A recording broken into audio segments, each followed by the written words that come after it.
মনে রাখবেন, যেটা আল্লাহ হারাম করেছেন সেটা কখনো পকেটে নেবেন না। কেন পকেটে নেবেন না? কারণ আমার একজন মালিক আছেন, উনি এটা পছন্দ করেন না। উনি যদি পছন্দ না করেন, আপনি যদি হারামটা নিয়ে ফেলেন, আপনি শান্তিতে থাকতে পারবেন না। আর যদি কারো হক খেয়ে ফেলেন, 3 জেনারেশন শান্তি পাবেন না। সেই কারণে আমার আল্লাহ যেটা আপনার জন্য জায়েজ করেছেন সেটা নেবেন, যেটা জায়েজ করেন না সেখান থেকে মুখ ফিরিয়ে রাখবেন। বুঝতে পেরেছেন? নতুবা আমাদের ভিতরে আল্লাহ রাব্বুল আলামিন আমাদের ভিতরে আল্লাহ শান্তি দান করেছে, শান্তিটা আমরা নিজেরা বের করে নিচ্ছি।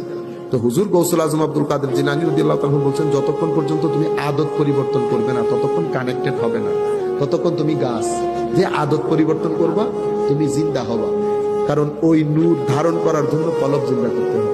তো কলব কেমনে জিন্দা করে? তুমি যত নামাজ কায়েম হবে, কলব জিন্দা হবে। কোন নামাজ কায়েম হচ্ছে কিনা কেমনে বুঝবো? কোন নামাজ কায়েম হলে মুখ থেকে মিথ্যা চলে যাবে, চোখ থেকে হারাম চলে যাবে,